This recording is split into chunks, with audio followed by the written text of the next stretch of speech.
What's going on, guys? Welcome back to the Gen Z Money Podcast, where we turn financial peace to your reality. I'm your host, James Bowman, and today we have a different episode for you guys, right?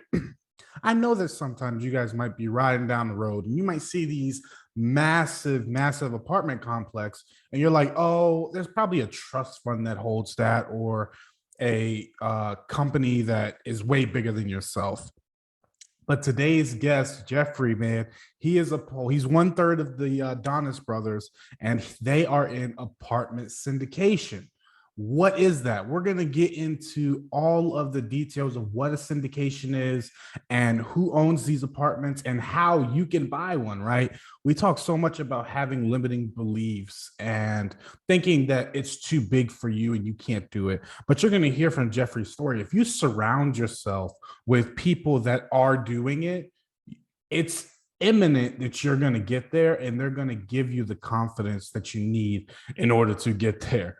With that being said, guys, I really hope you guys enjoy this. This is a higher level conversation, but we try and break it down to the bare basics to hopefully give you some type of inspiration that, you know what, I might want to try this, or one day I might do this. I might build up to this. But without further ado, guys, let's just get right into the interview. What's going on, Jeffrey? Welcome to the Gen Z Money Podcast, man. How you doing this morning? I'm doing well, James. I appreciate you having me on. No, man, the pleasure is truly all mine, man. You have an area of expertise that we haven't had on the podcast yet. So this is really going to be educational, not only for the viewers, but also for me. And, you know, you might get me into a whole nother realm of investing. So I'm super duper excited to have the conversation today. Yeah, man, I appreciate your time. And I just recognize you have a gun behind you. I like your gun.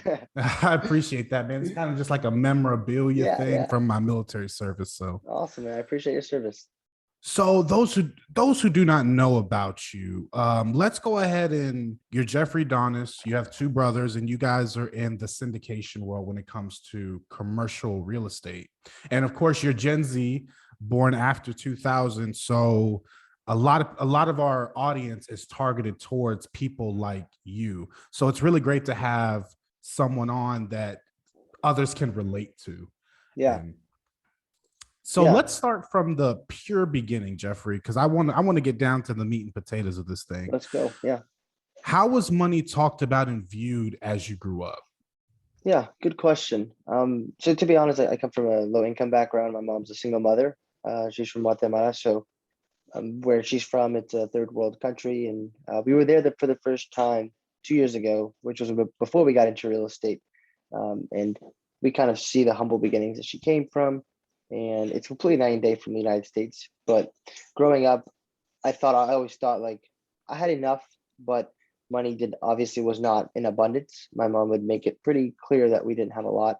I used to play soccer growing up, and she would let me know that the hotels that we were staying at were very expensive, and I would be actually the ones booking the hotels myself, since she didn't speak English that well. So I was the one actually going on my phone and booking the hotel.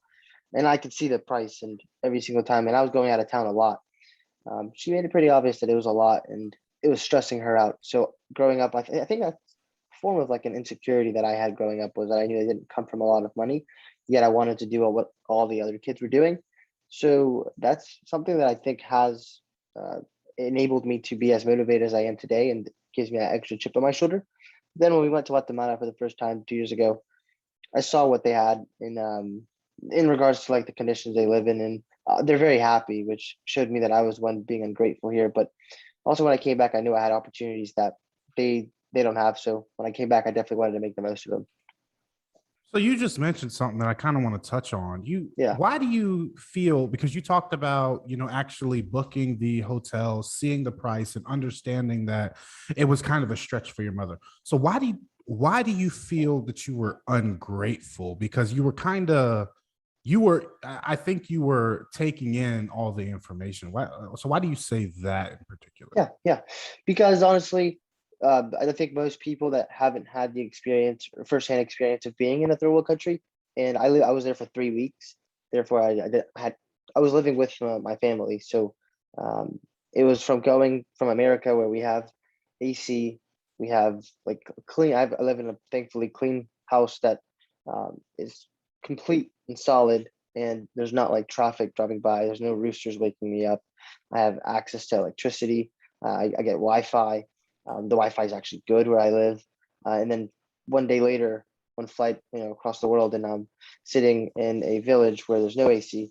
There's no clean water, and the water that we were drinking, we used up very fast. And at that point, then we had to go to the store to keep buying bottled water.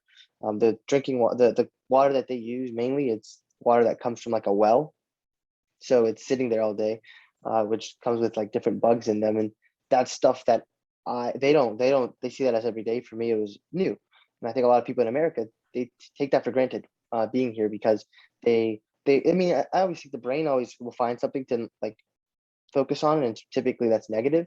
So it doesn't matter where you are, eventually you'll find something, and I think that's why it's so hard for people to be happy regardless of where they are. But for me, it was going to that environment and then coming back and realizing what I had. And it's almost like I was sitting in gold, yet I never actually realized what it was until I was taken out of it for 3 weeks, and then I wanted to come back so bad. So when I got back, that's when we were like, wow, we're actually in America. And regardless of the living conditions, the opportunities that we have here, especially as like a person that's young and has energy, I think it's unlimited. It's really how big can you think, and can you back that up with action? And over there in countries like Guatemala, even if they really wanted to do something, it would be a lot more difficult for them to do it than for us to do it here. God, Jeffrey, it's crazy because I've had immigrant guests on, or children of immigrants, and they all have kind of the same gratefulness perspective that they come from.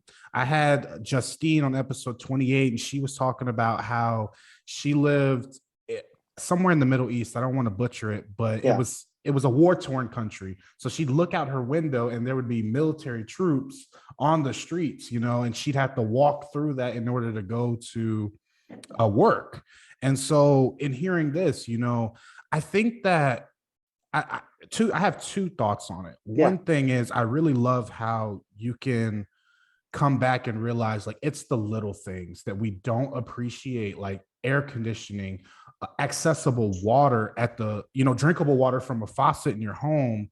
And it takes you over. But another part of that is, like, I think everyone needs to experience it. I personally haven't gone to a third world country and experienced that. I want to, but you got to do it at such a young age. And I think that is going to help you be more grateful, more appreciative of the opportunities, like you said, and all the things you have going forward for the rest of your life. Yeah, 100%. And it also made me realize, like I said, the opportunity that I had here, not only just based on like my living conditions, but now when we were already into like real estate, but we hadn't taken any action. We were listening to some podcasts and we watched some YouTube videos. But when we got back, we were like, okay, well, there's no more time to waste, because we have to help these people in our family. We felt like that was something that we were capable of doing. We just needed to find a way, and we already found that vehicle, which was initially single family real estate. We were doing different strategies in that, which we could get into. But at that point, there was no more time wasting, and it was more so about taking action. Yeah, man. I think a lot of times, it's when people reach retirement is when they start traveling the world and they start experiencing things. And oftentimes they look back and say, man, looking at how people are living, I have been really privileged all my life. But you're kind of the opposite, to where you experience it early. And now you can look forward and say, man, look at all these opportunities that I have at my doorstep, for the rest of my life. So I think hindsight's always 2020, but it's great to be able to look forward to your future and have this hope, this gratefulness, this Yeah. sense of non-entitlement. Because, Gen Z is known for entitlement. Like, we're all entitled, but obviously not all of us Right. get that. So, you kind of teased, and let's kind of roll into the next topic, which is real estate, right? Tell me, how did you get started in real estate? You mentioned that you guys were listening to podcasts, reading books. Where did that education begin? How did you find it? Yeah, good question. So I have two brothers. One of them is a twin brother. His name is Kerwin. My older brother's name is Kenneth. Kenneth is 23, about to turn 24. But when we all got started, Kenneth was, I want to say 21. I was 18. Kerwin was 18. Kerwin was actually 17 when we first heard about wholesaling. And we were listening to podcasts and YouTube videos. And this was before we went to Guatemala. Kerwin started cold calling for a fix and flipper at his college. The guy was an alumni, but they were plugged in through some type of connection. And Kerwin started cold calling for him. And what that is you're pretty much what the guy would provide Kerwin with is a list of data. And the data includes a name, first name, last name, address, and a phone number. And then once he had that, it was like a list of, let's say, a few hundred people in a certain location that the guy wanted to buy property in. Kerwin would then go and upload that list of data into an automatic dialer. The one that he was using was called Mojo Dialer. And then once that was input, now the automatic dialer will automatically dial those numbers. And if anyone picked up, he had their name and their address right in front of him. So he had a script as well. And it was cold calling. These people weren't expecting him to call, right? He was just trying to see who would be interested in selling. So that was Kerwin's initial taste of the real estate space. But quickly, he didn't actually ever get like a contract. The goal was to get something at least under contract or to provide him with a lead of someone that might be interested. What Kerwin did learn was to get over the fear of rejection, because cold calling is scary. He learned the script and how to like talk to people. So he was learning sales at that time. And he also learned how to use that software for free, because technically what we like to say is you don't want to work for money at first. You want to work for skills. So the guy could have paid Kerwin like $10 an hour to do that, but Kerwin didn't really care for $10. It was more so, I want to learn how to do this, right? So that's the first step. But then when we got back from Guatemala, we started watching YouTube videos, and that's when we started doing that ourselves. My brother Kenneth was the one pulling the list of data, and then we got our own. Now I don't recommend this, but we took out credit cards to be able to afford the software, the automatic dialer, because it's not free. And this was how we had faith, and we applied that faith using the credit cards, because Kenneth had a little bit of cash sitting around. It wasn't a lot, maybe like $1,000. I don't even remember, to be honest. But we used that to pay off the credit cards as we were investing, is what we saw it as, into our business. So he'd pull a list of data, and that's how we learned about it. Really, was the podcast. Kenneth actually has one story that he always tells. He was sitting in his college dorm room. Now, I can go into like all of us were college students at one point, and then we left school. But Kenneth was sitting in his college dorm room watching a show called The Breakfast Club. Have you heard of it? Absolutely. I listen to it every morning, man. 6 to 10. That's my joint. Yeah, it's a good Shout show, out to man. DJ Envy, Yeah, Angela Yee Charlemagne. in real estate. I love it. Yeah, man. It was that show that they brought on a guest. His name was Mark Witten. Not sure if you watched that episode, but it was a few years ago. And he came on and started talking about wholesaling and how he created a $1 million company or a multi-million-dollar company. I mean, he comes from the hood. He came from low income, and Kenneth was sitting there, and it resonated with him because he is also he was low income, right? He comes from he's a minority, and he was like, if you're a minority or you're a brown person or whatever, and you're listening to this, if I can get out of that place in my life and be where I am today, you can too. And it inspired Kenneth to actually think that it's possible for him. And I think that's the one thing that we can get into why we're doing this. But I think I've started to realize that if people see that other people that look like them and come from similar backgrounds, it starts to make them think, okay, well, if they can do it, maybe I can too. But that's how Kenneth found out about it. He came back very inspired and started talking to us about it. Fast forward, he eventually started pulling a list of data when then we were cold calling ourselves. And I could stop there because there's a lot more to the story. But no, I love it, man. And I just want to kind of emphasize a couple things you said. So yeah. I'm always telling people, especially I'm in a couple real estate groups on social media, and there's always people looking for mentorship or looking for someone to take you under their wing. Yeah. And that's fine. But the first question I always ask is, what value do you bring to a mentor? Because you're expecting their time, you're expecting their knowledge and all that. You can't just be a receiver at all times. You need to add value. And a lot of people get offended by that. They're like, wait, no, people should take me under their wing just because I want them to, and it goes back to that sense of entitlement. And right. So I love how your brother was like, you could pay me to do this cold call, but I'm not here for the money. I'm here for the skills. I'm here for the knowledge. I'm here for the mentorship. I'm getting better at getting rejected. I'm gaining conversational skills. Yeah. And I think that's kind of the idea of what a mentee should be. Now, I'm not telling anybody you need to just go out and give all your time for free, neglect your bills or whatever, but you need to find some type of way to provide value to someone if you really want the best out of that mentor-mentee relationship. And it's not always money. You don't have to pay someone, but you can provide value in other ways. Yeah, no, So 1000%. No, I've had like countless, so many mentors, man. That's literally the only way we were able to get to where we are. Not to say that we're at like at a great point or anything, but it's accelerated our growth because we've been able to find ways to bring value to people. And we've also, I mean, that was with money as well as with different types of other types of currencies, as we like to say. yeah, and there's I would say there's unlimited amount. You need to, if you find of someone you want to mentor, you need to figure out what do they need, Yeah, right? It could be as simple as, look, I need someone to message people back when I get messages on Instagram. And that's something that you can do in 10 minutes a day, and you'll end up reaping the rewards of years and years of experience and knowledge, and the relationship is yeah, just stronger. 100%. So you guys, you start getting your own cold call list. You guys start cold calling. So I assume your first deal was a wholesale deal. Is that right? Yeah, that is right. So let's go ahead and talk about it, man. Where'd Yeah, you pull yeah, the list? What was the contract price? What'd you sell it for? What was the profit? yeah. If you don't mind, I'm gonna go on like I'm gonna hit you with like the rest of the story, and I'll probably stop um, at the point after how we found our first mentor, if Yeah, that's yeah, cool. let's go, man. Cool. So the first deal, so we were cold calling. We were a college student. I was a freshman. I went to Guatemala 6 months after my freshman year. So I was actually in my freshman year when I got back. It was winter break. And that's when we were like, okay, we're gonna start cold calling while we have school going on. So here I was as a college student, and my brothers were doing the same thing. Kenneth had a car, so he was the only one that could actually drive to properties. But me and Kerwin were the ones that were cold calling, and we were all calling. So it was 2 hours a day, and I had a script, and you just walked through the script, and as long as you showed up every single day and did your part, you felt like you were moving the needle.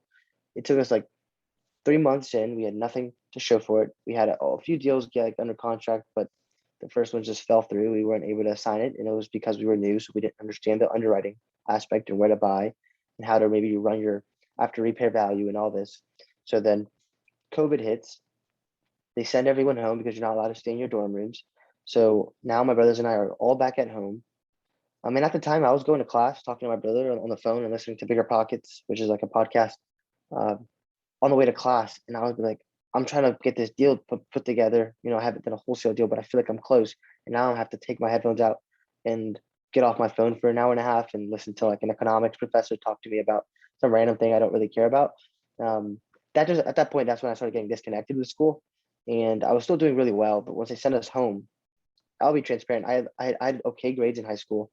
I'd say like I was like a B student, and then in college, I made it an effort to become an A student. So I had all A's before we got sent home, and then that's when we started putting more time towards the business. Um, and I was here working on the business, cold calling from 9 to 8 p.m. All three of my brothers. We ended up um, 6 months in, we got our first contract. It took us a long time, to be honest, a lot of hours of cold calling, 9 to 8. And we would literally not, we would be eating and my headphones like this. I don't know if the audience can see this, but I'd had headphones in and I'd be eating while I'm cold calling. And I'd be laying down reading while I'm cold calling. And I wouldn't be wasting my time while I was doing it. I was doing something productive, maybe watching a video of something just to continue learning. But I was always calling because that was the money making thing at the time. So fast forward, we built a really big pipeline and we kept track of all the leads using a CRM, customer relationship management system. The one we use was called Podio. It's free. So we were putting all these leads in, putting in notes, follow up dates. They told us to call us back next week or next month or next year. Okay, cool. Boom, boom, boom. Getting like a lot of leads a day because we were calling so much. Eventually, we were driving back from going to see a property that we didn't think was going to work. Like it was another random property. So on the way back, the week before, we had given a lady an offer at a really good price. She had said no initially because it wasn't going to work for her, and we needed it at that price, or so we thought. She called us back that when we were going back, and she said she's ready to move forward. Just send over the agreement. We were like, okay, cool. And I kind of skipped over where we got the list, skip tracing and stuff. To quickly go back to that, we used to use need to skip is what we used for skip tracing, and then list source was the other one. We've used PropStream. It's an app. We've used that before as well, but I don't recommend. I mean, I think it's very competitive on any list you pull because there's so many people calling them. PropStream typically was worse for us, but it works for a lot of people. So um, PropStream we can use for different things. But anyways, back to where I was. Sorry. We were on the way back from a property, and we get the call, and she says, send over the agreement. We end up getting it signed. I don't remember the price, exactly what it was, because it was like over 2 years ago. And that was our first deal that we ended up closing. We found an end buyer very quickly because it's where we live, and this area is really, really popping off. So it was so easy to find a cash buyer, which is someone that's wholesaling, is when you get a property under contract and then you actually don't buy it yourself, you don't close on it yourself, but you assign it to someone else for a fee. So it's kind of like if I were to take a water bottle, like this water bottle, buy it for $2, but I put it under contract, so I don't actually close on it. Therefore, I don't actually spend money. And then I assign it for $4 to someone else, and they pay me $2 for finding it. It's an assignment fee is what they call it. So at the closing table, the buyer brings $4, I get 2, and then the original seller that I got under contract for $2 gets 2. Everyone's happy. This guy has a house, I have $2, and they have their $2. So that's what we did on the first one. We ended up closing on 2 properties the first closing day that we've ever had. One of them was like a $500 spread, which was really small. It was in like a very, very rural part of where we live. And then the other one was the biggest spread we ever did, which was like a little over 30 grand. So overall, that was the first closing. What we did with that was reinvested all back in the business. We paid off our credit cards. And then I had been watching so much YouTube that I came across a guy named Pace Morby. He became one of my mentors, my first mentor. Literally a week after we made that money, we've never been about investing in like, we quickly learned by reading Robert Kiyosaki books and always educating ourselves that you need to invest in yourself first, and also assets that produce passive income or just cash flow. So we weren't going to go buy a car with it or go buy like some other, clothes or anything like that. We immediately invested it into a mentorship that taught us different strategies, which we learned about through YouTube. One of them was called seller financing. The other one's called subject to. And I could stop there. If you want me to go into those as well, I can, but that was how we got to that point. Well, I kind of want to ask you like a mindset thing, because you said something that a lot of viewers might think, how do you think that way? So you said you basically from 9 a.m. to 8 p.m. you guys were cold calling for 6, and it took you 6 months to get your first closing. But you labeled it as it was you being productive. Now, a lot of people may think like, hold on now, working 9 to 8 for 6 months to get one deal, how is that productive? So can you explain to the listeners that may be thinking that, like, how you were able to stay motivated during that time, even though you weren't closing, but you had the end in mind? 100%. So there's a few things. First thing, I'm always educating, but I'm also always listening to success stories of people doing it and what it's done for them in their lives. I always write my goals down too. So keeping that clear vision of, okay, it's possible. I keep hearing it's possible. I understand where I want to go. So here's like what this is going to help me attain and get to, as well as hanging out with the right people. My brothers were in the same boat as me. So anytime I was feeling less motivated, I would look over my shoulder and see my brothers doing the exact same thing. And we all had that burning desire to do it. And we initially got into this to retire our mom. That's still the goal. So understanding that like she's leaving every day to go to work and she cleans houses. So it's very, very work heavy and heavy on her body. So our goal is to do it as soon as possible. Knowing that like we get to lay down on the couch or on our table at our desk and make calls, it's nothing compared to what she has to do in our minds. So that's why we're working so hard. And that was kind of easy because, like I said, we were learning skills. It taught us a lot. So we understood that too.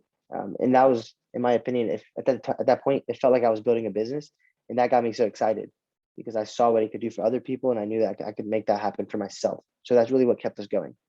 Yeah, man. I'm trying to think of who I heard this from so I can give them credit, but I just can't get off the top Yeah, of my head. yeah, But they explain the process like the wholesaling cold calling process.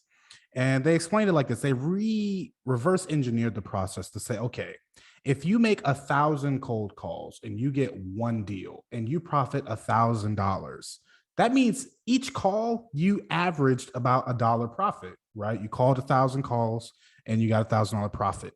If you make 30 calls an hour, that is $30 an hour. So when you re-engineer it like that, even if it took you 6 months to make a $30,000 yeah. deal, like you Also, said, yeah, That's if you take another 6 months to make 30, that's $60,000 a year. That's above the median income for a household. So Right. when you think about it in the grand scheme of things, even though you're not making money day to day, the it's all about the quantity and reaching as many people as possible. And when you think about it in the hourly aspect and looking at your profit towards the work you put in, Yeah. I think that's another way to kind of stay motivated into, making those calls and getting all those no's. 100%, man. Um, yeah, and that's exactly what kept us going. And then we learned about, like, you keep learning. I'm always learning. Like, I think that's the one thing that I want your audience to really understand is you have to become a lifelong learner. A lot of the average American reads less than a book a year. The average CEO reads like 52. That there's a big difference in that, a lot of people graduate school and stop learning. They think they're done learning. Um, I actually take the opposite approach. I'm always consuming content. I'm always reading. I'm always listening to podcasts. Always going to seminars, just to continue educating myself and growing. Because I think if you're not growing, you're dying, right? But yeah, I'd love to continue, or you can ask any more questions if you'd like. Yeah, I just want to emphasize, Yeah, the lifelong learning aspect, man. I think I say it all the time, like you need to surround yourself with people who are doing what you want to be doing in the places it's being done. And the last thing you want to be is the smartest person in the room, right? And 100%. Yeah. so, yeah, I love that. But you can go ahead and continue. So you guys get these two wholesale deals. You finally have a proof of concept, like, okay, this works. Where does that lead to? Yeah, right back into the business, which I'm just documenting. I documented it in my mind and I'm going to go through with it. But who knows if we did the right thing, right? I think it worked out in the way that it did, but we just kept dumping money back into marketing.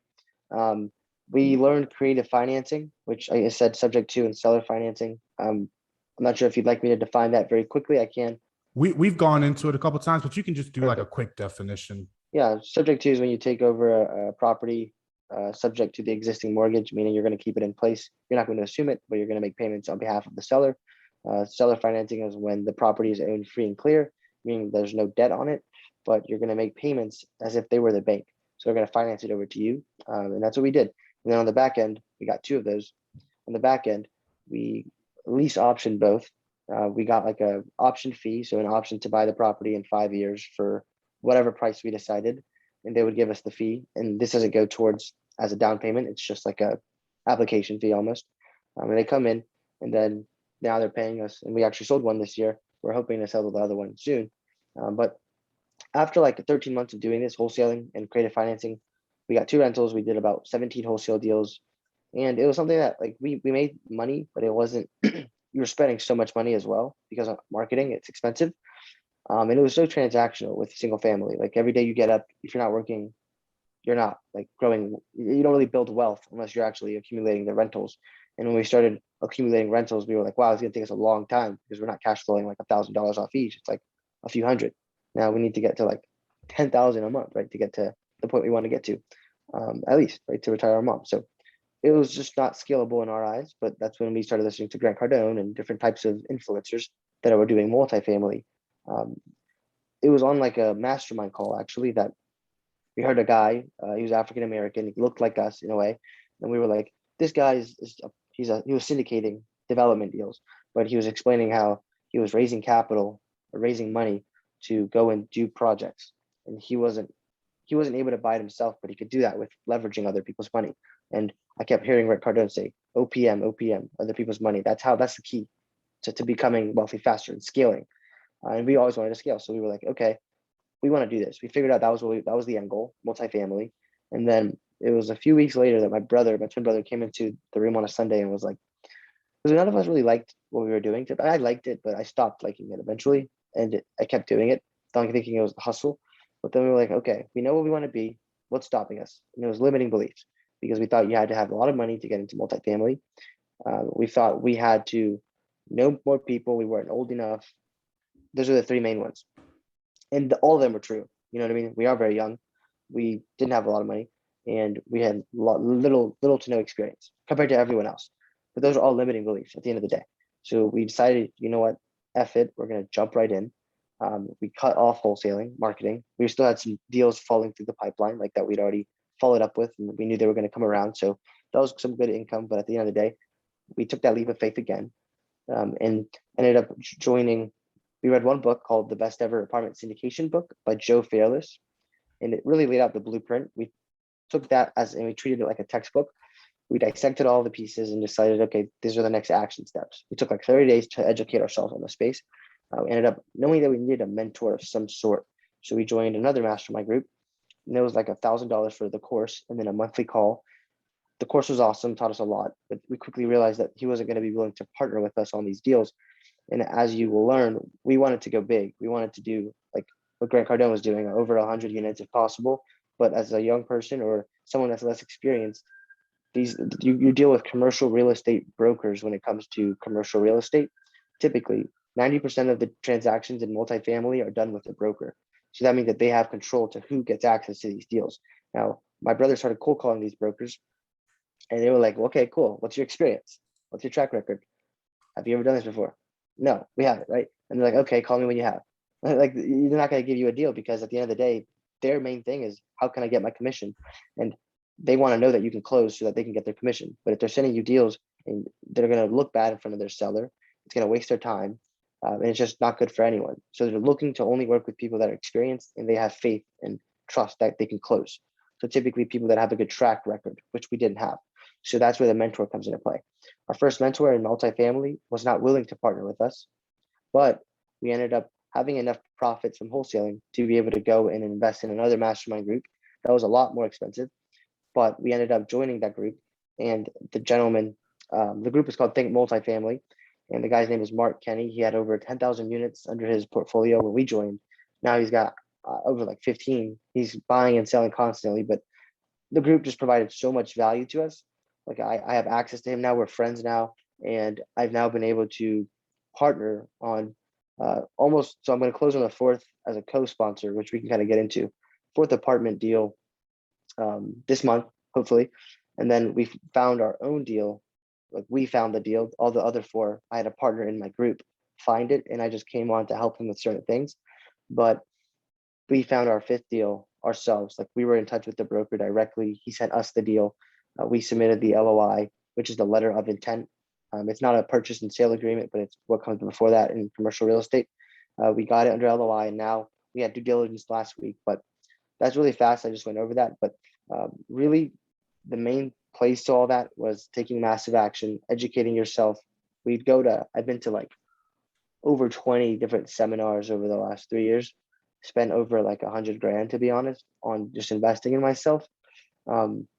It's fun too. People think like certain things would be boring. It's really fun hanging out with like older people that are doing well, and you're just learning, and they always give you good vibes. So I'll stop there, and I can go into more details about the multifamily, but I just wanted to make sure I got through it, and that way we can dissect it if you'd like.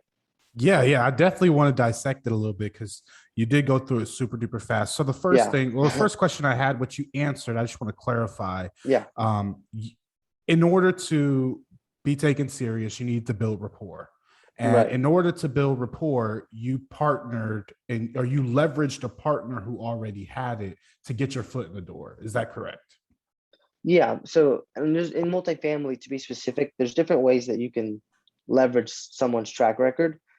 For example, with a broker, if you're the one talking to the broker, but in the first 4 deals we did, we weren't the ones direct to the broker.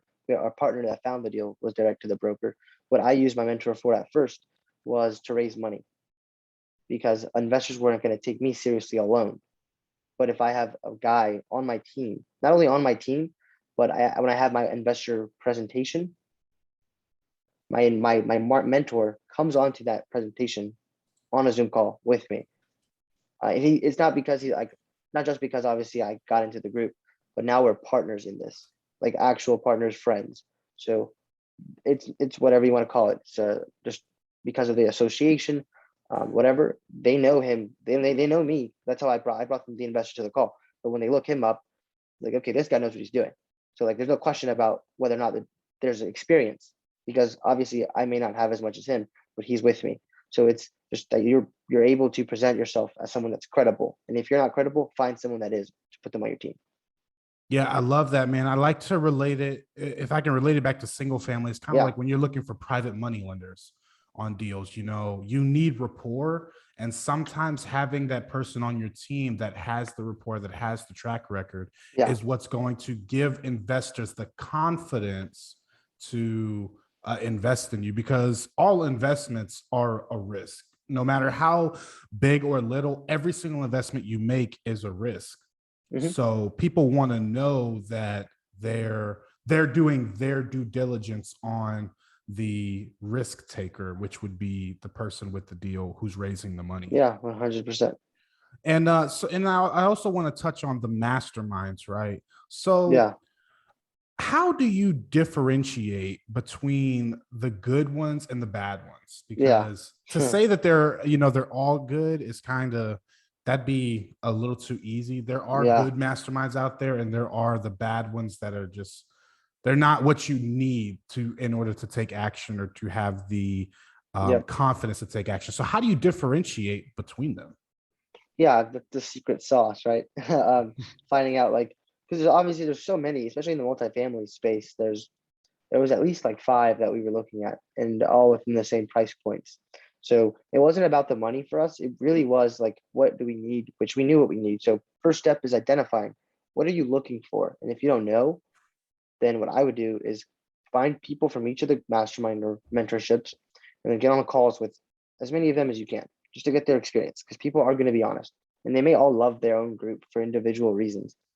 But once you start, like, you'll notice some differences in some groups. For example, in one group, they focused on smaller multifamily, which means under like 50 units, and I wanted to do over 100. We can get into why I think that's better for what we want to do, but that's what we wanted. So that kind of initially was like, okay, well, I like the group. It sounds really cool.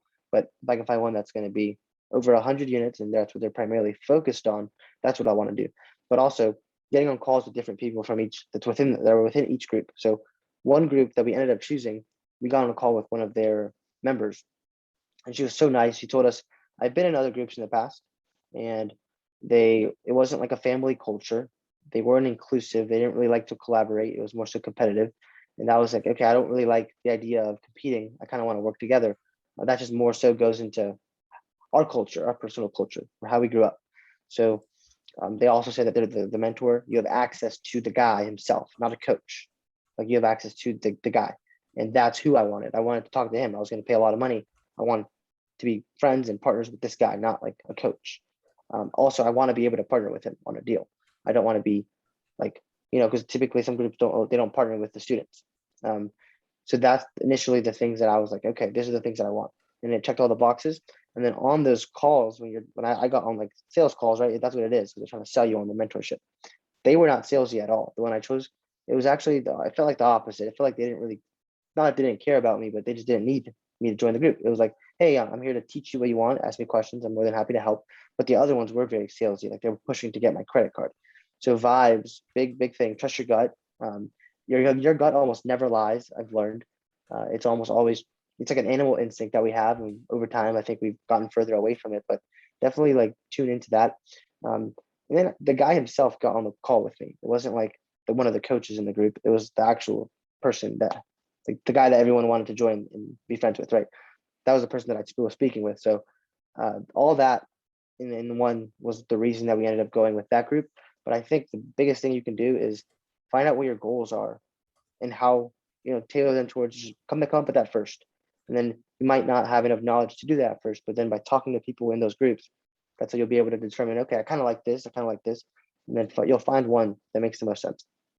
Yeah, I think I really love that you brought that up. It's kind of like there's a saying, like, you could smell a broke salesman from a mile away, and so when people are in it for the money and for the profit instead of for the networking, the actual experience of things like that, you can Yeah. tell. As long as you're not desperate, as long as you're not trying to get rich quick, you can definitely tell when that is happening. So it's very comforting to know that you were able to find a group that was purely, you could tell from the meeting that it was less about profiting and more about the actual network and bringing in quality members. With that Right. being said, do you think, when it comes to masterminds, this is the last question I have on masterminds, do you think Right. having a price barrier of thousands of dollars Do you think that is what separates the sayers from the doers when it comes to real estate? I think it's a hard question. I think I'll give you my perspective, but at the end of the day, like it's my opinion, and I think everyone learns differently. For me, I was so young, and I'm still so young that I knew the power of mentorship because I'd already done it in the past, and I saw how it quickly accelerated it cut my learning curve by tremendously, and that's exactly what I was able to get again. Now, if you're the kind of person that wants to be hands-on and you want to do it yourself, that's fine. But for me, I didn't really necessarily care to do it. Like I didn't have to know how to do all the things. I just wanted to get into the rooms with the people that were doing it as fast as possible. That was my goal, to get there as fast as possible. How do I do that? By partnering with people that are already doing what I want to do. That's my mindset. I spent a lot of, I don't know how much a lot of money is to people, but for me, it was a lot of money at the time. But it was never really about the money. It was more so, what can I get using this? Because at the end of the day, it was just paper, just numbers in a bank account. Like I don't really care for the money that much. It's more so about what I can get with the money, which was the relationships, the opportunities. And I've never regretted investing in myself. And that's what I saw that as. And I think you're your own best and biggest investment is yourself. So if it's something that's going to help you, I like, 40, 30K today, it can turn into millions and millions and millions of dollars over the next 10 years. So like, if you look at the return on investment, it'd be kind of dumb not to do that. If that's something that like you're actually going to use and you're serious about, right?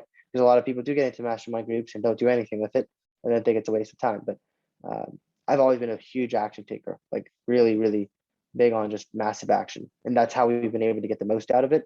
And if you look at the return on investment, I mean, people can't get returns like this anywhere unless you're like lucky or it's random. Gotcha. So let's move on to the actual buying Yeah, process of commercial real estate, and then yeah, touching on the syndication portion, because I'm very I don't know much about the syndication portion. So no let's problem. talk Yeah, about what is the first step? Are you looking for yeah, funding first? Are you looking for a deal first? Where does it begin? yeah. So I'll give you my journey, and then it's like as I'm growing as an entrepreneur, I have different perspectives, right? So it's like a big elephant, and you're first looking at the toenail, and now you get to look at the toenail and the foot. Maybe you get a little bit of the trunk too. So over time, I'm starting to look a little bit more. But when I first got into it, I just wanted to get into it, my first apartment syndication. Now, when I say apartment, I mean over. It's anywhere from 80 to 200 units. Now that's like a multifamily property to me. It could be literally anything with more than two doors, but it becomes commercial once it goes over 5 units. Pretty sure that's when you can actually get commercial financing for it. Don't quote me on that, but that's something I don't focus on the smaller stuff. Anyways, to go to how we first got into it, we were in a group where people in the group were finding deals. They go directly to a real estate broker, and the broker is the one actually like creating the relationships with the sellers, and then they actually are able to win the listing. And then sometimes they say it's off market, or this is a pocket listing, like no one knows about it, but they always send it to more people, a lot of people. When they put it on the market, and you can see it on market, so those are two ways you can see the property, whether it's coming through your email or you can see it online, or however they want to list it. But eventually what you do is you take the property, talk to the broker that you have a relationship with. They'll send you financials, which include a trailing 12, which are a profit and loss statement over the last 12 months. And then they sent you a rent roll, which shows you what units were getting rented for how much, all of the units. You take that, and then we use something we like to consider an analyzer. It's like a Google Excel sheet, and ours is like specced out. Our mentor actually made it. He had like engineers create it, and it's got different tabs on it. It's got like loan and we don't have to go into that, but it's got a lot of different tabs. And what you do with that data is you put it into the spreadsheets, and it'll formulate returns based on different types of information, like how much are you going to spend on the roof, how much are you going to spend on exterior interior renovations, what kind of interest rate are you getting on your debt. Now we don't have to get there yet, but that's what you use the analyzer for. So once you crunch some numbers, it's called underwriting, is what we call it, when you're like analyzing the deal. You then come up with certain returns. So our goal as syndicators is to syndication is when you raise money from a group of investors and then you go buy something. So you can actually syndicate anything. It doesn't have to be real estate. It could be this notebook, this water bottle. It's just me taking like 10 cents from 5 people, going to the store, buying it. You might not get a return on it because you can't really cash flow from a water bottle unless you're creative, right? But the whole point is to give investors in your syndication a return. So when we underwrite, we're trying to meet certain requirements based on the returns. And we don't have to, we can go specifically into the returns, but I think that might be not really relevant right now. So then once it meets certain returns, we'll then eventually, hopefully, go out, look at the property, walk it with a broker.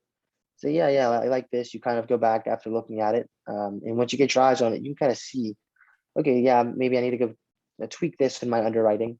The goal is to eventually get to the point where you can submit something we call a letter of intent.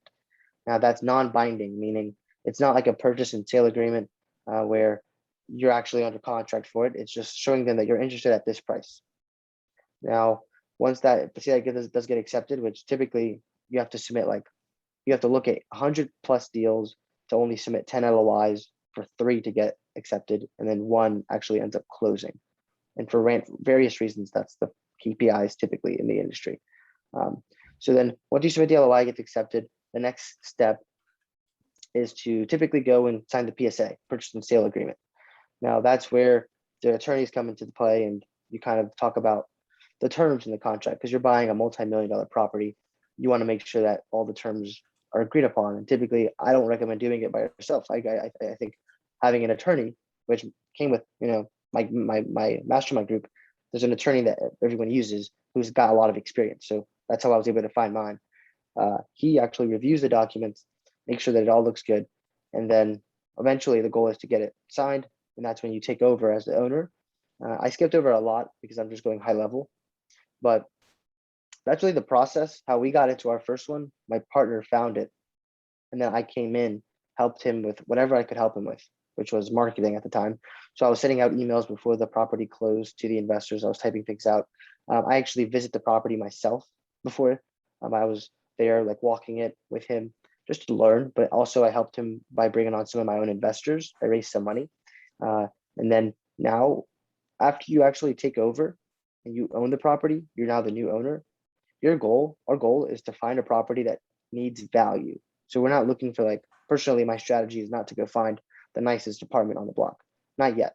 Right now, we're looking for BC class, meaning it's not like A class, like luxury, but it needs some work, but it's not destroyed completely, right?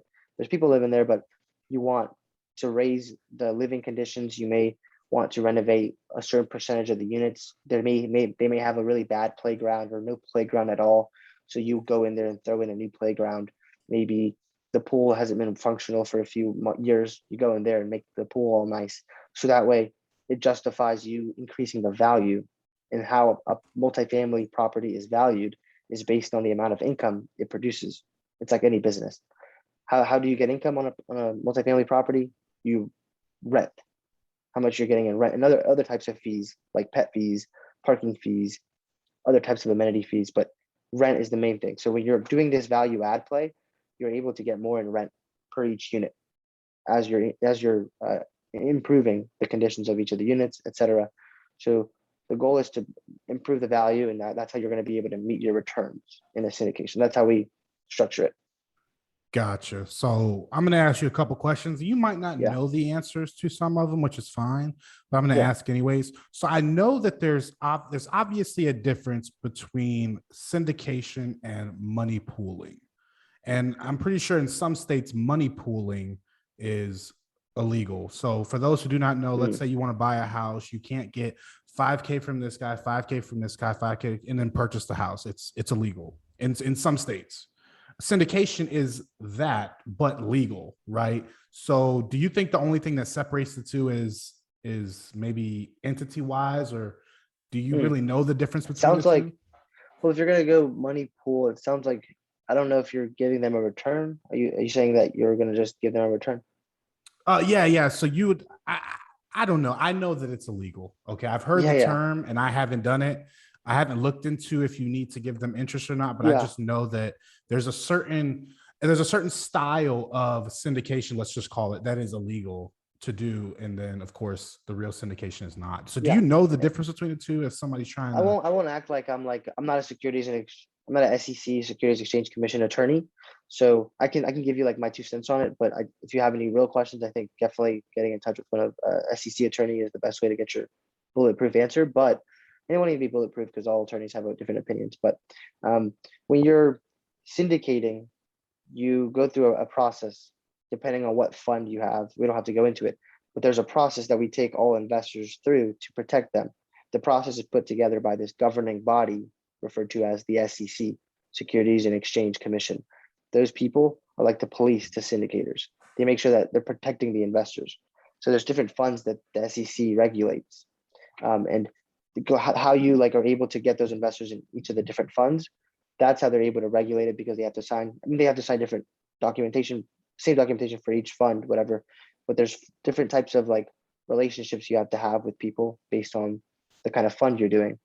Now, on a money pool, it sounds like you're not going through that process, like because what they say is as soon as that this person who's giving you money is considered a passive investor, meaning you're in control of how that whole deal goes, then you're selling securities and you need to take them through that process.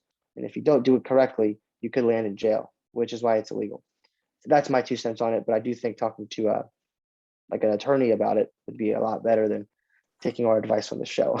Oh, absolutely. Yeah. Don't take our advice, but I think that's a good first step is to at least they know who to contact, right? Contact an SEC attorney who understands the formation of syndications and how to make sure that the government just isn't kicking you in the butt.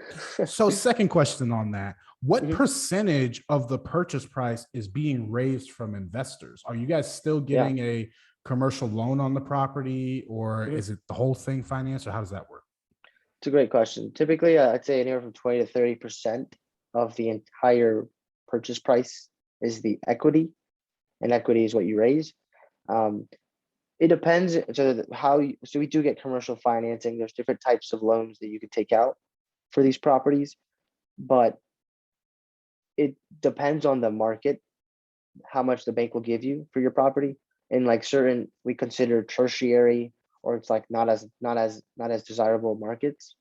Like it could be a random part of Alabama. It might be considered a tertiary market because it's not like a Phoenix or a Dallas, Texas, or a Houston or a Tampa, something that's like very, very attractive to these, because these people they're your biggest investors. They want to have, the more risk they have, the more like tertiary the market, or the more desirable the market, the more risk they have. So therefore, typically the less they're willing to loan out on the property. So they may only give you 60% of what we consider loan to value. So like the value could be 10 million. They may only give you 6 million. But if it was in like Tampa, sometimes, I mean, I've seen it as high as 80%, or they give you 8 million. Sometimes it's like 75%, but the rest is typically what we're raising. Now, obviously that, say they give you 8 million, just to give it easy numbers, 8 million out of a $10 million purchase price, but you're going to want to raise 30% equity. So, because you're all in price, you don't want to just include the purchase price of the property. You have to go in and do what we consider CapEx, which is renovations to the property. So you have to include that. Also, you want to get paid as the syndicator. So you have to include your acquisition fee. You have different fees that come out of it, like your loan fees. You also want to have reservations in case something unplanned happens. Then you want to have that in your budget as well. So you raise all this from investors. That's where the investors come into play. And then you also have the debt, which comes from the banks or different types of agencies. Gotcha. And so we talk about a whole bunch of different things on the show, and a lot of the main topic that people invest in normally is like stocks. And as we know, stocks you can buy and sell as they go. When investing in a syndication, it's not that simple. I can't lend to you today and expect to have my money back in 6 months, So how liquid is it, and what is the time horizon? And I know you can't speak for every syndication. Let's just speak in generalities, of course. And of course, we're not going to hold you to this because every deal is different. But what is the liquidity and what is the normal terms of the Yeah, investment? for sure. And this is a great question. Real estate in general is typically not a liquid asset. It's illiquid, meaning if you were to try to sell it, it would take you some time. Like the stock, you could typically push a button and immediately get your money, maybe within a few hours. For real estate, even in multifamily is a lot less liquid than single family, because single family, especially with the market that we were having a few months ago, you list it on the market and you could have an offer like by the end of the day, and then maybe the next 30 days you're out of it. You have your money. That's pretty fast, right?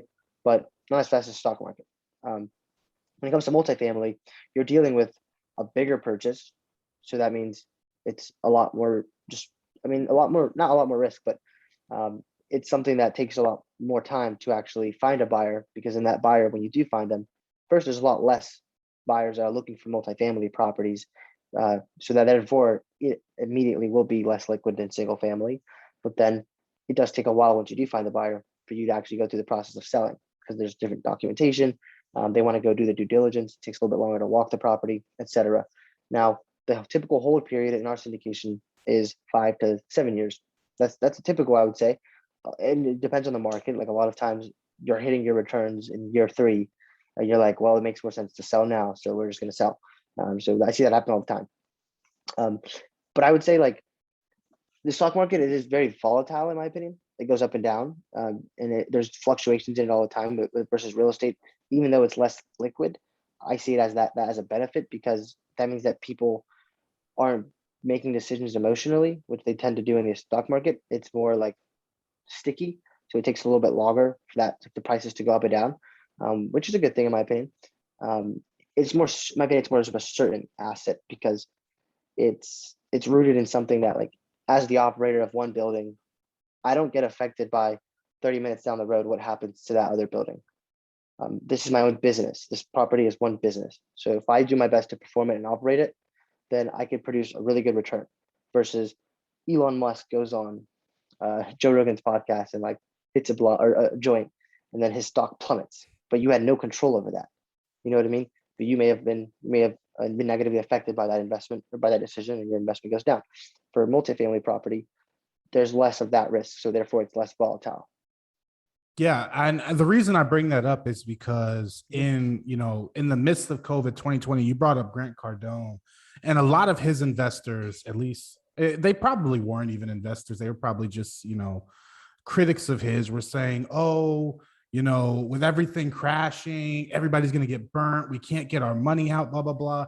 And I was just sitting there thinking, like, that is not how real estate works, man. You can't just invest into real estate and think that you can buy and sell as you want to. If you want to, then there are avenues for that, like REITs, but not in a syndication or even as a single home or small multifamily purchasing. It's not that simple. You can't just up and sell your portion of the property, because that's just not how it works. And that's why I always like to bring it up. I want people to understand that these are long-term plays. It's kind of like buying a bond. If you cash out a bond early, there's going to be heavy penalties. So you're locking that money up. So you should not be investing your last dime. You should not be investing your emergency fund, but you should be investing money that you don't need for, like you said, at least 5 to 7 years to seek 100%. The full return. Yeah. And like, I would always think of it as, like, if I'm going to invest, like you said, I can't get my money out, but just to be technically speaking, there is a way for you to get out of a syndication. It's just, one, you have to get now this is my understanding, so I always recommend talking to an attorney, but you have to get the operator to agree to it, and then you have to then go and find someone that's willing to buy you out of your share. But it's a whole process that it takes. It's a process you have to go through, and it's not something that I recommend being expected to do, because it's just going to be like, I mean, in my opinion, there's no reason to expect to be able to get your money out before. And that's why real estate's a long-term play, like you said. So definitely wanted to mention that, but yeah. Yeah. And that's just one of the risks you need to at least recognize during your due diligence when if you are an investor and you're looking at a syndication that you want to invest in, that's a part of your due diligence, right? Do you trust these people to function everything do you trust these people to function properly for the next 5 to 7 years and either meet the expectations they set up front or exceed them? So, and that just Exactly. goes back to rapport. So that's awesome. Last question on at least that portion, the Mhm. order of operation portion.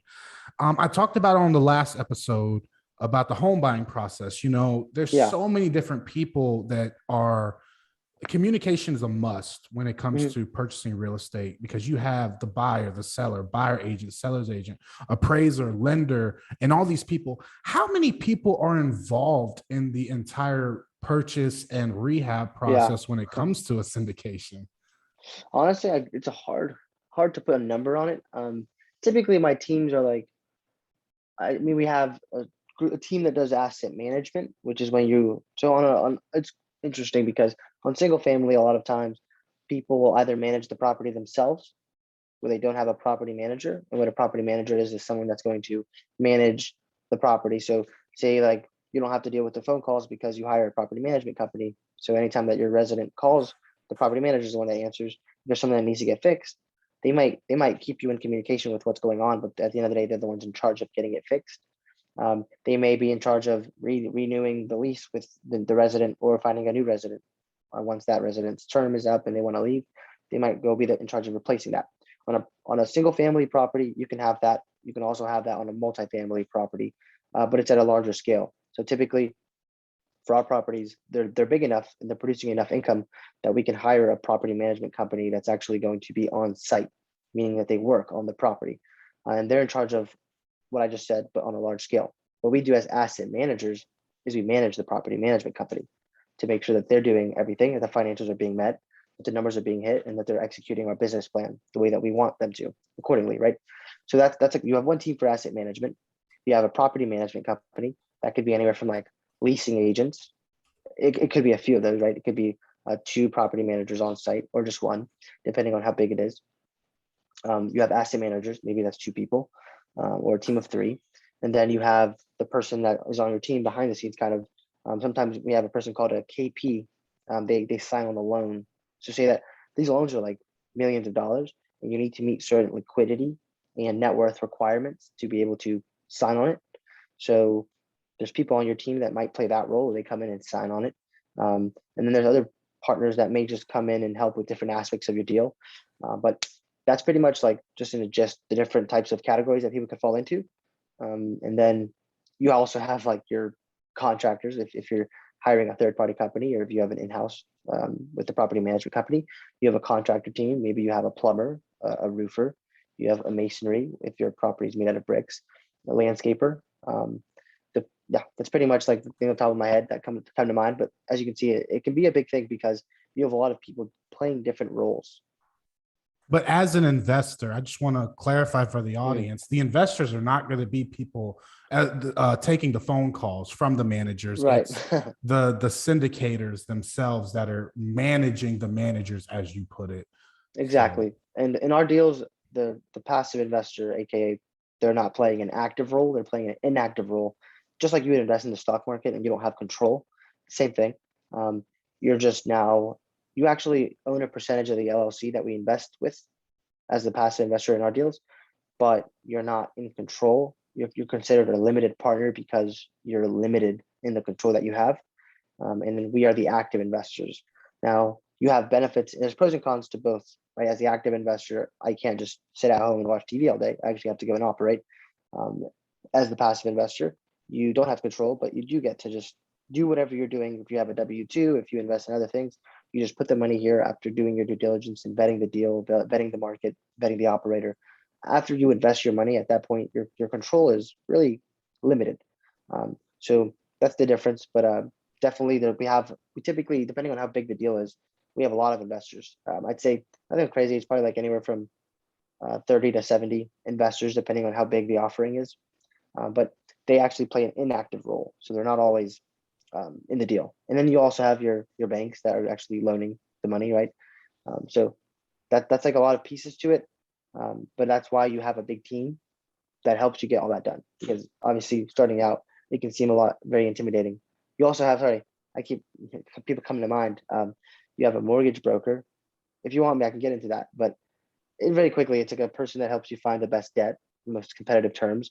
You have a attorney, your SEC attorney, And then you have an insurance broker, the person that's going to help you find the most competitive quotes for insurance. Yeah, I guess the point I was getting at is there's a lot of people. And so your Yeah. communication skills need to be on par to not only keep track of everyone in the process, but also communicate well and communicate timely. So, with that being said, if there is someone who wants to start doing what you're doing, start syndicating, do you think that they should start with single family or 2 to 4 unit deals, or should they just find a mentor, find a mastermind, start building a team that can start a syndication and start there? Yeah, I think the first step would be to determine what your goals are. Like if that's to get money right now, like you need money, then definitely not going the larger multifamily route may not make sense because you're not. I didn't make that much money in the beginning, but it's like I have the long term vision, so it'll help me get to my ultimate goal very fast. But in the long term, in the beginning, it's going to be really slow, but it's exponential once you start getting deals. For someone that wants money now, and if you're interested in real estate, I always think like either finding some type of way to make active income, and that could be a sales job, it could be your W-2, it could be being a real estate agent, it could be wholesaling, whatever it is, even fix and flipping. If you have any type of money, you need money, and then once you get that money, go and buy like a duplex or a triplex or a single family house. Go in there, and the burst strategy is what we call it. Buy, rehab, refinance, or rent, and then repeat, right? You go in there, you do that, and then 6 months or a year later, refinance, and then go bigger. And slowly and steadily, you'll over time get into a bigger deal, and you're actually getting all of the equity since you're going to be the only owner. And then eventually, if you want to syndicate, then now you at least have a track record behind you. You've done it multiple times. But at the end of the day, like you're going to have a lot of equity doing that yourself. So that's one way to go about it. Now, if you want to go the way I went, I just had a little bit of money, and my journey, I feel like it'd be hard to replicate because it's a lot of luck. And I have two brothers, so it's like three of us are full time, and it's a unique situation for sure. But I think where there's a will, there's a way. So the first step would be to just find a mentorship, join a mentorship, network with people that are doing what you want to do, and then find a way to bring them value. And you'd be surprised about how you can do that, but just get really creative about how you can bring value to these people, and you'll find yourself being in a deal very quickly if you're able to do that.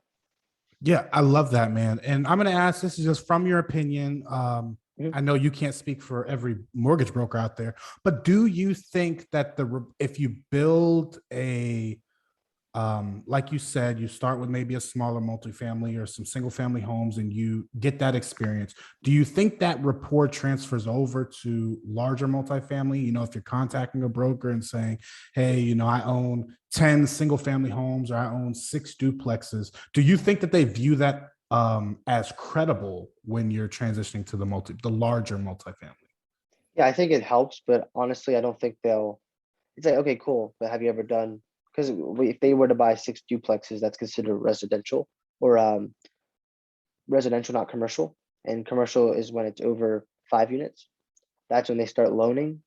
And if you're not close to like signing on those big loans, they're not going to like an eye at you, unfortunately, because that's a big risk giving someone that's never done it before. It's a big thing. It's a very different thing. So that's why it's so important to either slow and steadily build that track record, where you're like taking a 2 unit, turning it into a 5 unit, refinance, and then go buy a 5 unit.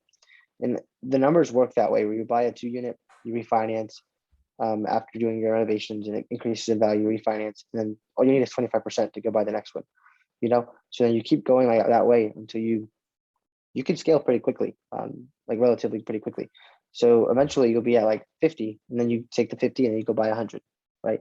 And then boom, 50 is closer to 100 than 2 is to 100, right? So if you're gonna do it alone, that's the way you want to go. But if you want to get there quicker, just find someone that has that track record, and you can bring them value in so many ways. Find them a deal, help them raise money.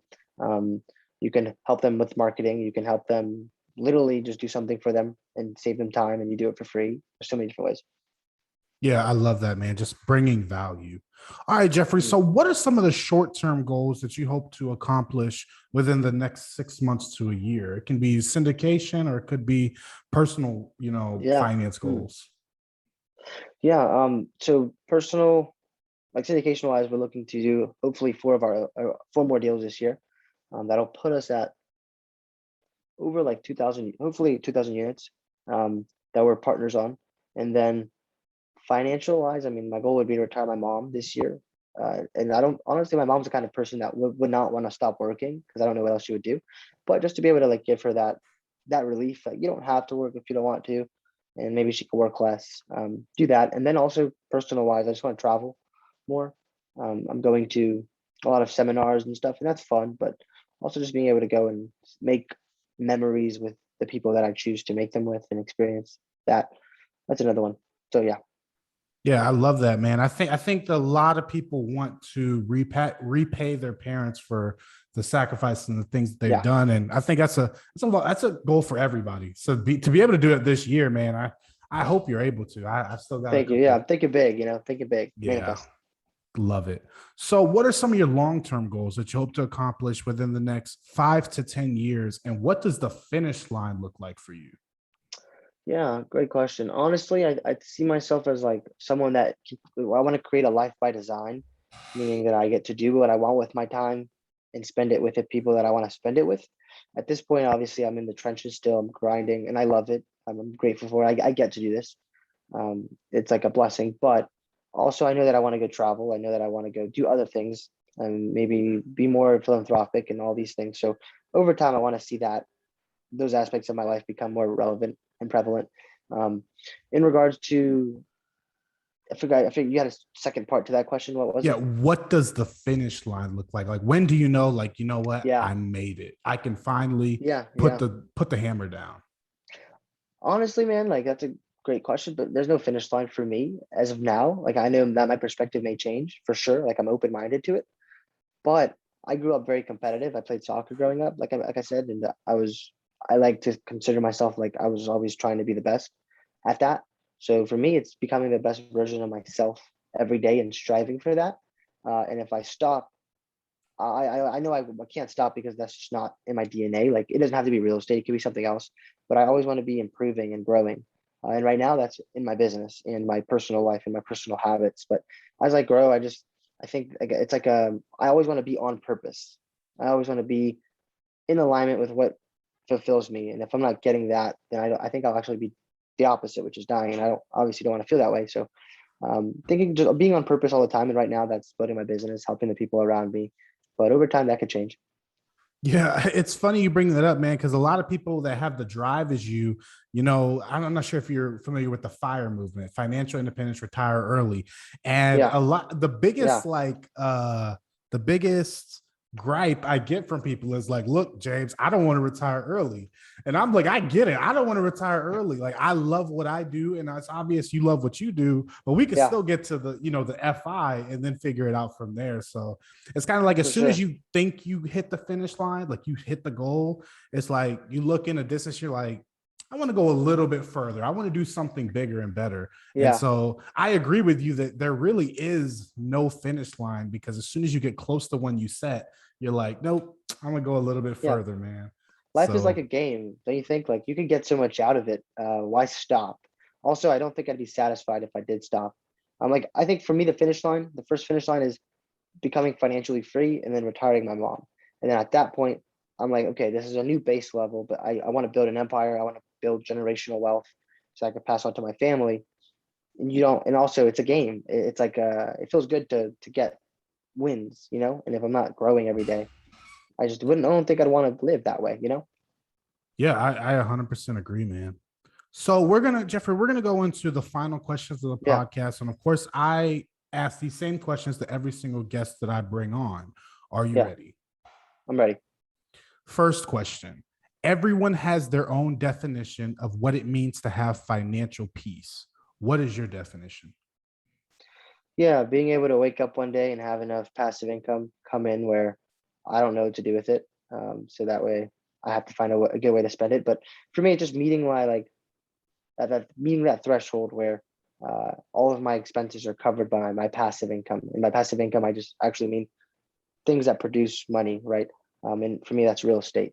So that's what meeting my financial peace is when I don't have to worry about money. I can actually, let me take that back a little bit, tweak it. I can live my life by design and not have money be a hindrance to that. Yeah, I love that, man. And there's no wrong answer, by the way. Yeah, that felt more right. Yeah. So, second question, if there are listeners out there that want to start buying commercial multifamily, the big boys, and they have no clue where to get started, what would you tell them? Yeah, read the best ever apartment syndication book. I'm gonna put it in the notes too. That's cool. Syndication book by Joe Fairless.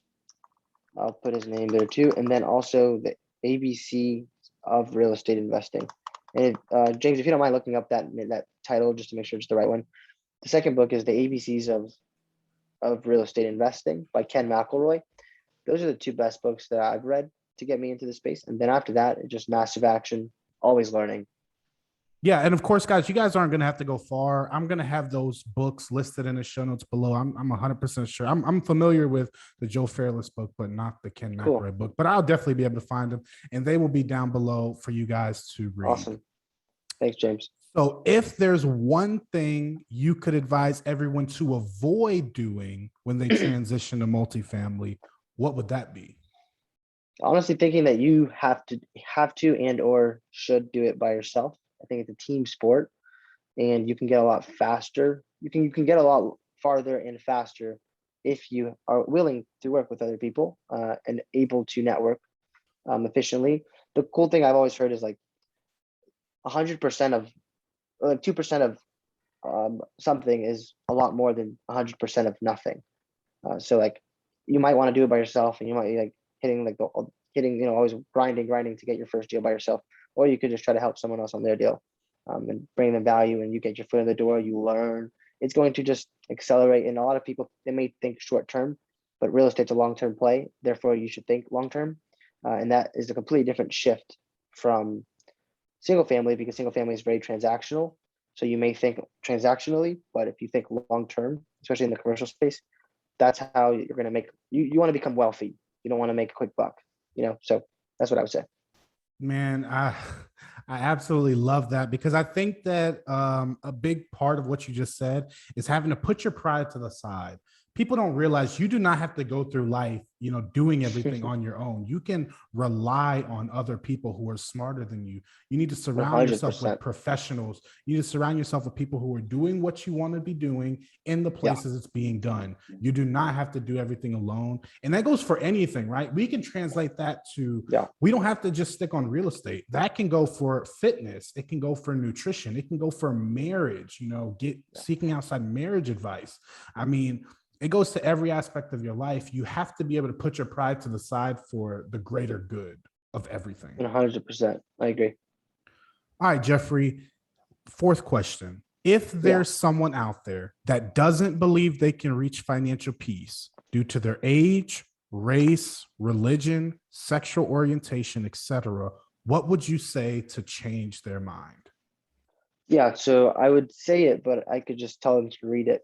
Think and Grow Rich by Napoleon Hill.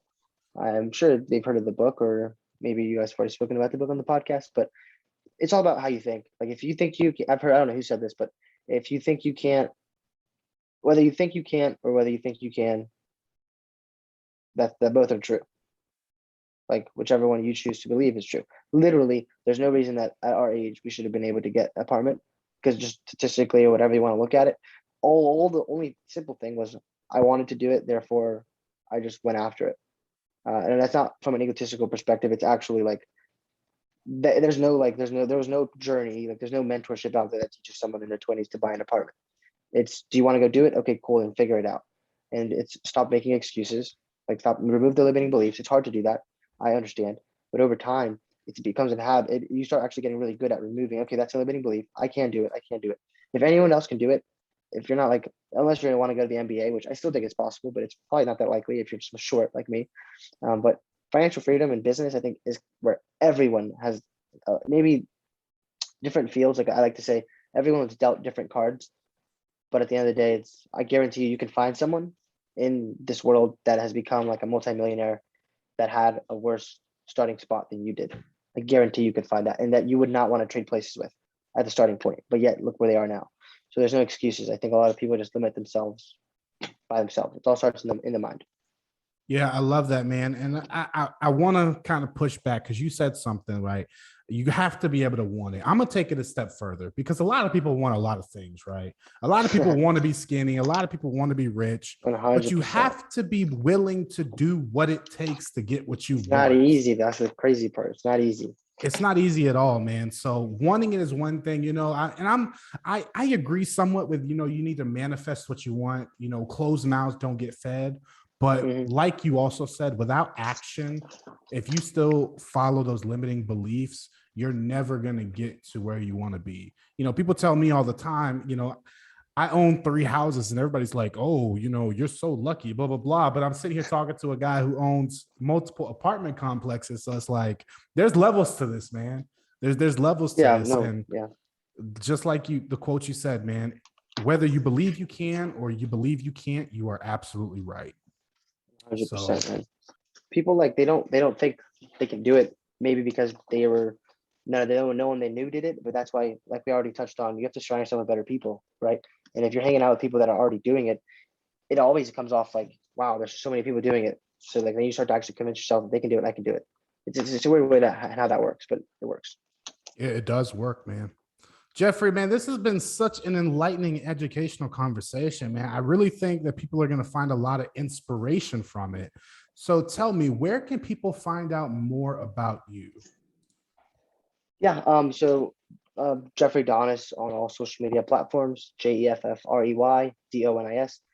They can find our social media account for like our brand, Donis Brothers. That's DONIS Brothers on TikTok, Instagram, LinkedIn, Twitter, YouTube, Facebook. Our website is www.donisinvestmentgroup.com. And then feel free to visit this link, www.donisinvestmentgroup.com/playbook to get our free playbook on 5 mistakes that passive investors make. Just to kind of get an idea as to what people should look out for if you're looking to invest in a syndication. And then we have a podcast, the Real Estate Monopoly podcast, where we bring on multifamily professionals and speak about what they got going on in their business. And then my brothers and I sometimes will jump on the podcast and just speak about economic trends and or just multifamily topics or mindset things like that. So yeah, and of course, guys, you guys aren't going to have to go very far. I'm going to have links to all of these things down in the show notes, so you can just scroll down, click it. But hey, man, you got to get out there. That's how people find out. You need to be everywhere. That's what I've been learning. You have to be everywhere. You have to be on every social media, every platform, just to get the message out there. But Jeffrey, man, 100%. I really, really, really appreciate you coming on and having this conversation. I've learned so much and I've gotten inspired, even though I know that it's possible. Again, you've inspired me to even look into it more. So I really appreciate you coming on today, man. Yeah, I appreciate you, James. You have an awesome platform. So I appreciate you sharing that with me. No, the pleasure is all mine, man. But with that being said, we're going to get up out of here. Jeffrey, I hope you have a blessed rest of your day, man. Thanks, man. You too. Later. That was such an amazing conversation, man. Jeffrey, even though he's young, he is Gen Z. I really love how he was able to share how him and his brother started from wholesaling to long-term single-family homes to, you know, graduating up into these commercial properties. And it really inspires me that, like, you know, it's possible and you don't have to do everything on your own. If you have to bring on a more experienced partner, if you have to bring on other investors, yes, it's not 100% you reaping the rewards, but like he said, 10% of 100 is better than 0%. So you have to do what it takes in order to get what you want out of life. You know, he wants to retire his mother, and he talked about, which I really want to emphasize, guys, there are people in countries that would dream of the opportunities that we have here. They would dream about being able to own an apartment complex or to even own a home, right? So we have to not take that for granted. With that being said, I really hope you guys enjoy it. Of course, I'm going to have all of Jeffrey's social media linked down in the show notes. Also, I want to shout out, if you guys want to be a guest on the podcast, there is an application to be a guest on my website, www.genzmoney.com. That's GENZMONE. And of course, if you guys want to schedule a one-on-one consultation completely free over the phone with me to go over your finances and see if you need financial coaching, I offer that, and you can book that on my website. That's down below in the show notes also. But I really hope you guys enjoyed the show. If you're not subscribed to our YouTube channel, you can actually watch the live video, not live, but you can watch the actual conversation on YouTube if you want to. So make sure you guys subscribe to us there and leave a rating and review wherever you guys are listening to the podcast. I really appreciate it. And it helps get the podcast out to people like you and I who need this information or they crave this information. But we've been seeing so much growth in the podcast. I really appreciate it. So make sure if you guys have any questions, I'm always on social media. You guys can find that all down in the show notes. But I'm going to get up out of here, guys. This was such an amazing episode. But with that being said, I'm your host, James Bowman. And always remember, you're only as secure as your ability to perform. So spend your life accumulating assets that can perform for you. Later, guys.